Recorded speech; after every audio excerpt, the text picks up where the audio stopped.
bom dia, bom dia. Gente, dormi tarde, acordei tarde. Ah, você dormiu tarde que perdeu o sono? Não.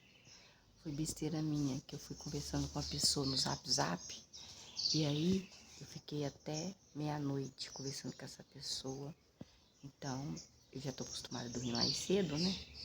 Pelo menos assim, orando a Deus. Depois eu fui orando a Deus. Foi difícil chegar à conclusão de dormir. Mas nós estamos aqui para aprender mais de Deus, para aprender mais essa bênção que é Deus Jeová, Deus Javé dos exércitos, esse que apenas Ele nos ama, apenas Ele que nos respeita. Olha esse céu maravilhoso, gente, olha que coisa linda, olha essas nuvens, que perfeição. Coisa perfeita, Deus é maravilhoso, Deus faz tudo muito perfeito, tudo muito lindo. E nós não sabemos o que é de acontecer de segundo após segundo, de hora após hora. Nós não sabemos de nada, se eu vou vender, se eu não vou vender, se eu vou conversar com alguém, se eu não vou conversar. Se alguém vai chegar ali novo, se eu vou receber alguma conta do brechó que está atrasada, que as pessoas não me pagam. Então, assim, tudo, tudo é dependendo de Deus. Tudo depende de Deus. Cada segundo, cada minuto, cada hora nós temos que glorificar, exaltar este Deus, pedir perdão pelos nossos pecados, falar: Senhor, eu não sou merecedora de nada, mas a tua misericórdia é grandiosa. O Senhor sabe que eu sou ser humano. Infelizmente, eu tento não pecar, Senhor. Quando eu vejo, já estou pecando contra o Senhor, tá? E o Senhor está vendo o que eu estou fazendo.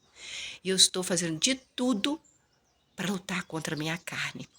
E é assim, porque Deus, nós temos que glorificar, exaltar o tempo todo, agradecer o tempo todo, abençoar o tempo todo. Em nome de Jesus, Senhor, tenha misericórdia de nós, que possamos ter um dia abençoado, um dia cheio de paz, um dia de momentos de muita alegria, momentos de muita saúde, momentos de muita paz, porque somente o Senhor é Deus, Jeová, Pai de Jesus Cristo, o Senhor que faz todas as coisas acontecerem, que o vento, que a chuva, que o sol, que tudo que acontece é do Senhor, é para o Senhor, é para glorificar o Senhor, e eu fui feita para glorificar o Senhor, para exaltar o Senhor, apesar de ser essa coisa horrorosa que eu sou aqui, pecadora. Me perdoa, Senhor, pelos meus pecados, em nome de Jesus. É assim, adorando a Deus, amando a Deus, sabe? Porque, infelizmente, eu cometi o pecado de noite. Gente, a gente, se tá dormindo, assistindo televisão, a gente peca ainda nas palavras, né? Nós estamos aqui em Juízes, capítulo antigo. Nós começamos sempre do começo, nada de pegar folhinha e ficar folheando, não. Na frente e atrás. A pessoa não quer que você aprenda a verdade. E capítulo 18, versículo 1. Naquela época, não havia rei em Israel. Olha, não tinha rei Israel naquela época. E naqueles dias, a tribo dos Danitas, procurava um lugar para morar, pois até então eles não tinham recebido uma herança entre as tribos do povo de Israel. Quem é o povo de Israel? É o povo que Deus escolheu para adorar somente a Ele, que é uma promessa também que Ele fez para Abraão, Isaque e Jacó, que eram... Por que povo de Israel, Luciana?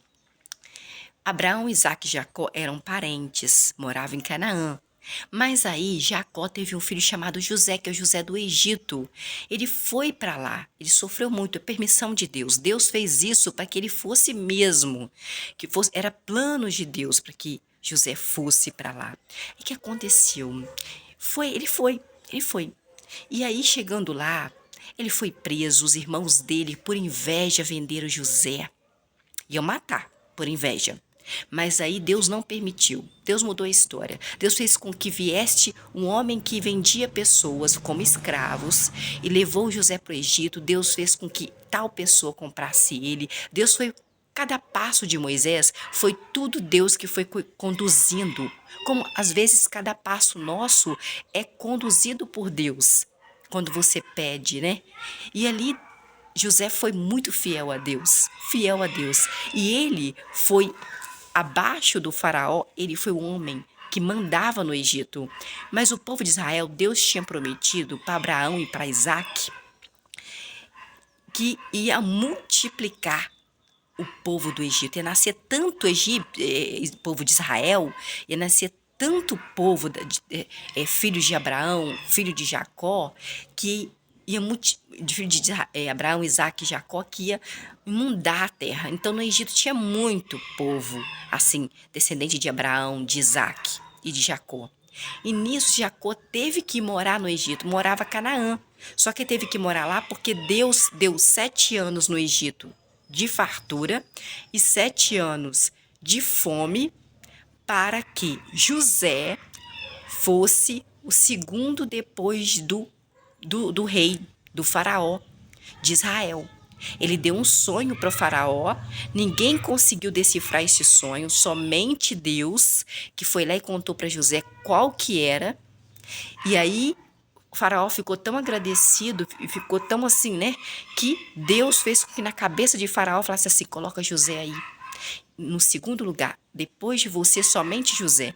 E José, na época de fartura, ele juntava toda a comida nos celeiros para a época de que não tivesse fartura mais. Quando ele juntava e só o povo comia, não com fartura para jogar fora, comia o quanto que aguentava, mas ele juntava nos celeiros de todos os lugares do Egito ali comida, para quando viesse a fome, ele tivesse o que comer. E você está juntando seu dinheiro pro dia que você passar mal? Pro dia que você ficar doente? Será que você não está pensando só no dia de agora, nesse momento? Ai, Luciana, mas se eu morrer, o dinheiro vai ficar aqui. E se você não morrer? Você não sabe. E se você precisar de um médico particular, de exames caríssimos? Olha, um exame da cabeça da minha mãe foi quase R$ 2.000. Eu já fiz exame de mais de R$ 2.000 do meu rim. Então eu tinha dinheiro para pagar, sabe por quê? Porque eu juntei o dinheiro na hora do problema. E Deus deu 7 anos, Deus que fez todas essas coisas. Deus permite essas coisas acontecerem nas nossas vidas. Às vezes você perde o emprego, porque emprego, gente, mesmo sendo, igual eu tenho meu comércio, mesmo sendo meu, pode ser que Deus não se agrade, não queira e não coloque no coração das pessoas vontade de comprar de mim. E aí feche. Porque é Deus que manda em tudo. Porque no brechó quem manda é Deus. Se for da vontade dele, a pessoa vai comprar. Se não for da vontade dele, a pessoa não vai comprar. E eu não fico triste com isso não, porque Deus tá me falando assim: Luciana, mas você tá comendo arroz e feijão. Não tá faltando para você. E você conseguiu fazer uma casinha pequena, mas conseguiu fazer uma casinha para você. Com muito sacrifício, eu deixei com que você fizesse uma casinha própria, eu deixei com que você fosse essa mulher que você é hoje, para que você aguentasse as consequências. Porque a vida, gente, não é fácil para ninguém. Você tem que matar um leão por dia para você estar vivo. Então erga a cabeça e comece a pensar que o agora é o agora, mas o depois nós não sabemos o que vai acontecer, não. Então vamos aqui. Naquela época não havia rei em Israel. E naqueles dias a tribo dos Anitas, eu ia falar com você o seguinte, que Jacó, pai de José, ele lutou com o anjo para pegar mais uma bênção e ele venceu. A Luciana, quem é que vence de um anjo? Jacó venceu, não sei por quê, foi permissão de Deus. E aí o anjo perguntou para ele: mas qual é o seu nome? Ele falou: Jacó. Não, daqui para frente o seu nome vai ser Israel. Por isso que é descendente de Israel. Chamar todo do sangue de Jacó de israelita. Por isso que é israelita. E naqueles dias a tribo dos Danitas procurava um lugar para morar, pois até então eles não tinham recebido uma herança entre as tribos de Israel. Herança é o quê? Terra que Deus deu. Versículo 2: os danitas enviaram 5 homens da sua família, homens capazes de Zorá e Estaol, para espionar e explorar a terra. E disseram-lhes: vão, explorem a terra. Quando eles chegarem à região montanhosa de Efraim, a casa de Mica, passaram a noite ali. Versículo 3: quando estavam perto da casa de Mica, reconheceram a voz do jovem levita. Você lembra que o levita foi lá pedir para morar lá com eles? Com Mica? De modo que foram para lá e lhe perguntaram: oi, levita, quem o trouxe para cá? O que você está fazendo nesse lugar, levita? Por que você continua aqui, levita? O levita respondeu: foi assim e assim e assim que Milca fez comigo. Ele me contratou para lhe servir de sacerdote. Versículo 5. Então lhe disseram os povo de, que foi lá, Danitas. Disseram: por favor, pergunte a Deus se nossa viagem será bem sucedida. Já que ele é um sacerdote, ele poderia perguntar a Deus, os Danitas. Versículo 6. O sacerdote levita disse: vão em paz, Danitas, Jeová estará com vocês nesta viagem. Versículo 7. Portanto, os 5 homens partiram e chegaram a um lugar chamado Laís. E eles viram que o povo que moravam ali em Laís era autossuficiente, como os sidônios. Eram tranquilos e despreocupados, e naquela terra não havia conquistador opressivo que os perturbasse. Eles estavam longe dos sidônios e não tinham tratos com ninguém. Versículo 8.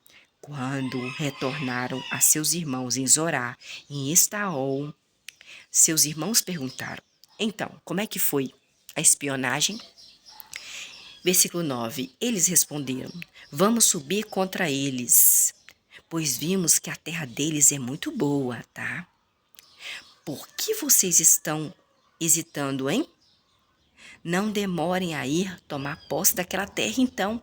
Versículo 10. Ao chegarem lá, vocês encontrarão um povo desocupado. Versículo 10. Ao chegarem lá, vocês encontrarão um povo despreocupado. Sabe aquele povo despreocupado? Eu estou despreocupada aqui em casa, não sei o que vai acontecer, acho que não vai acontecer nada. E uma terra ampla, muito boa, muita terra. Deus a entregou essa terra nas suas mãos, uma terra onde não falta nada nela, tudo que planta ela dá. Versículo 11. Então, 600 homens da família dos Danitas, de Danitas, armados para a batalha, partiram de Zorá e partiram de Estaol. Versículo 12. Eles subiram e acamparam perto de Quirlate Jearim, em Judá. E por isso que aquele lugar a oeste de Quirlate Jearim é chamado de Maanedã. Até hoje, não, até aquela época. Versículo 13. Dali eles foram para a região montanhosa de Efraim e chegaram à casa de Mica. Versículo 14. Então os 5 homens haviam espionado a terra de Laís, é o lugar chamado Laís. Disseram seus irmãos: sabiam que nessas casas há um éfode, ídolos domésticos, uma imagem esculpida e uma estátua de metal na casa de Milca? Ah, lá tem. Pensem no que vocês devem fazer. Versículo 15. Então, esses 5 homens pararam ali e foram à casa do jovem levita, que morava com Mica, à casa de Mica, e perguntaram como ele estava. Versículo 16. Enquanto isso, 600 homens de Danitas, de Dan, armados para a batalha, ficaram à entrada do portão. Versículo 17. Os 5 homens que haviam espionado a terra entraram para pegar a imagem esculpida, o éfode e os ídolos domésticos e a imagem de metal. O sacerdote levita estava junto à entrada do portão com os 600 homens armados para a batalha, batendo papo. Versículo 18. Eles entraram, 5 homens, na casa de Mica e pegaram a imagem esculpida, o éfode, os ídolos domésticos e a imagem de metal. O sacerdote levita lhes perguntou: o que vocês estão fazendo? Versículo 19. Mas os 5 homens lhe disseram: silêncio, não diga nada. Venha conosco, levita, e seja pai e sacerdote para nós. O que é melhor? Ser sacerdote para a casa de um só homem como Mica, ou se tornar sacerdote para uma tribo e família em Israel, hein? O que você acha? Você vai ser sacerdote para um homem só, Mica? Ou você quer ser sacerdote de vários homens de Israel? Abre os olhos, né? Você vai querer ser pastor só de uma pessoa ou de milhares de pessoas? Versículo 20. O sacerdote levita ficou satisfeito com isso, porque abriu os olhos da destruição, os olhos da ganância, os olhos do poder e os olhos da ingratidão. Então o levita pegou o éfode, os ídolos domésticos e a imagem esculpida e foi embora com o povo que pertencia a Mica. Versículo 21. Então eles retomaram seu caminho, colocando na sua frente as crianças, os rebanhos e as coisas valiosas, porque eles mataram as pessoas dessa cidade. Deus permitia que eles matassem para pegar aquelas terras para eles, não só as terras, como os animais, como as crianças, as mulheres e como os bens materiais deles. Versículo 22. Eles já estavam a certa distância da casa de Mica, quando os homens que moravam perto da casa de Mica se reuniram e alcançaram os danitas, que é os filhos de Dan, descendente de Israel, sangue de Israel. Versículo 23. Quando eles gritaram para os danitas, estes se voltaram para eles e perguntaram a Mica: que há com você? Que há com você? Por que você reuniu essas pessoas? Versículo 24. E ele respondeu: vocês pegaram os deuses que eu, Mica, fiz, e também levaram embora o sacerdote levita. O que me sobrou? Nada, nada. Vocês levaram tudo. Então, como podem me perguntar? O que há com você, Mica, seus cínicos? Versículo 25. Os danitas responderam: não levante a voz contra nós, Mica. Senão homens furiosos poderiam atacar você, Mica. E isso custaria sua vida. E a vida das pessoas da sua casa, da sua família. Versículo 26. Assim os danitas, que são descendentes de Dan, seguiam seu caminho, e Mica, vendo que eles eram mais fortes do que ele, virou-se e voltou para casa. Não tinha mais gente quem lutar com ele. Versículo 27. Depois que os danitas, filhos de Dan, pegaram as coisas que Mica tinha feito, bem como o sacerdote levita também que pediu para ficar morando com ele, ele deixou, ainda fez ele de sacerdote o ingrato, por causa de olho grande, por causa de poder, foi atrás dos danitas, dos descendentes de Dan, porque ele não queria ser sacerdote de um só, queria ser sacerdote de muitas pessoas. Quantos pastores, quantos padres não quer falar para uma pessoa só, quer falar para a multidão, quer ter poder. E o poder veio, subiu a cabeça dele. Versículo 26. Assim, os danitas, que são descendentes de Dan, seguiram seu caminho. E Mica, vendo que os danitas eram mais fortes do que ele, virou-se e voltou para casa. Ficou com medo de ser morto, será? Versículo 27. Depois que os danitas, que é descendente de Dan, pegaram as coisas que Mica tinha feito, bem como o sacerdote levita, eles foram para um lugar chamado Laís, a um povo tranquilo e despreocupado. Eles os mataram, todas as pessoas ali, o povo, a espada, e queimaram a cidade com fogo, a cidade de Laís. Mataram todos os seres humanos que estavam ali e incendiaram a cidade. Tudo permissão de Deus, tá? Versículo 28. Não houve quem livrasse a cidade de Laís, pois ela ficava longe de Sidom e eles não tinham tratos com ninguém. Ela ficava no vale que pertencia a Bet-Reob. Depois os danitas reconstruíram a cidade e se estabeleceram nela. Eles matavam as pessoas e depois reconstruíam a cidade e ficavam com tudo que era de ouro, prata para eles. Versículo 30. Depois disso, os danitas erigiram para si a imagem esculpida, e Jonatã, que era filho de Gerson, que era filho de Moisés, o profeta. Lembra Moisés que morreu lá? Que Deus falou assim: Moisés, eu falei para você não bater na pedra. Você falar com a pedra e você bateu, por isso você vai morrer. Você não vai para a terra prometida. Então, Jonatã era neto de Moisés. Jonatã era neto de Moisés, porque Jonatã era filho de Gerson. E Gerson era filho de Moisés. Acho que Moisés só teve 2 filhos mesmo. E seus filhos se tornaram sacerdotes para a tribo dos Danitas, dos Dan, até o dia em que os habitantes do país foram para o exílio. Versículo 31. Eles erigiram a imagem esculpida que Mica tinha feito, e ela permaneceu ali todos os dias em que a casa do verdadeiro Deus estava em um lugar chamado Siló.